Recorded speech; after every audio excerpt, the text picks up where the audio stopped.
నచ్చడానికి వాడేమైనా గౌతమా dad? Gautam చూసిన సంబంధమేగా, ఎందుకు నచ్చలేదు? నాకు గౌతమ్ తప్ప ఇంకెవరూ నచ్చరని మీకు తెలుసు కదా డాడ్. ఎన్నిసార్లు చెప్పాలి మీకు? నీకు వాడు నచ్చాడు, వాడికి అహల్య నచ్చింది, పెళ్లి కూడా చేసుకున్నాడు, తొందరలో తండ్రి కూడా కాబోతున్నాడు. ఇంకా వాళ్ళ లైఫ్ లో నువ్వు లేవు. ఈ విషయం నీకు ఎన్నిసార్లు చెప్పాలి? మీరు కన్ఫ్యూజ్ అవుతున్నారు డాడ్. గౌతమ్ కి అహల్యకి మధ్య ప్రేమే లేదు. వాళ్ళ పెళ్లి ఒక యాక్సిడెంట్. అతి త్వరలోనే గౌతమ్ ఆ ట్రామాలో నుంచి బయటకొస్తాడు. నన్ను, నా ప్రేమని యాక్సెప్ట్ చేస్తాడు. ట్రామాలో ఉండేది వాడు కాదు, నువ్వు. అయినా ఈ విషయం నీకెలా చెప్తే అర్థమవుతుంది? చేతులారా నీ లైఫ్ ని నువ్వే స్పాయిల్ చేసుకుంటున్నావు.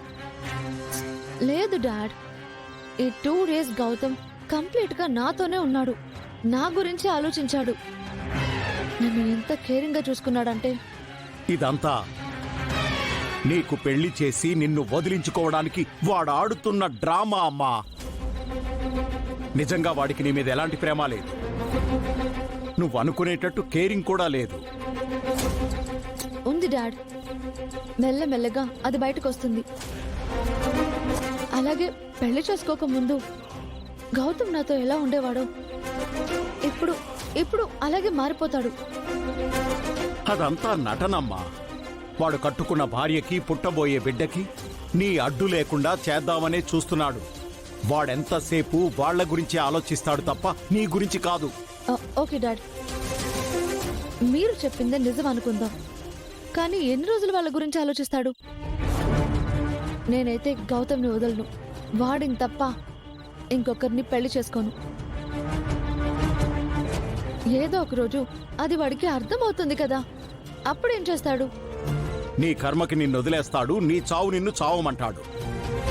నా గౌతమ్ అలాంటి వాడు కాదు డాడ్. నన్ను అలా వదిలేడు. వాడు నిన్ను వదిలేసి చాలా రోజులైంది బేబీ. Be practical. నా మాట విను. నో డాడ్, మీరే నన్ను నమ్మండి. నాకు కొంచెం టైం ఇవ్వండి. గౌతమ్ని పెళ్లి చేసుకుని ఈ ఇంటికి అల్లుడుగా తీసుకొస్తాను. వన్స్ మా పెళ్ళైతే అప్పుడు మీరే అంటారు నేను చాలా లక్కీ అని. ఆ తర్వాత నేను ఎంత సంతోషంగా ఉంటానో మీరే కళ్ళారా చూస్తారు డాడ్. Good night baby. భగవంతుడా, ఈ పిచ్చిదాన్ని ఎలా ఆపాలి? తన మనసు ఎలా మార్చాలి? ఏదో ఒక దారి చూపించబయ్యా. ఏం చేయాలో అర్థం కావట్లేదు.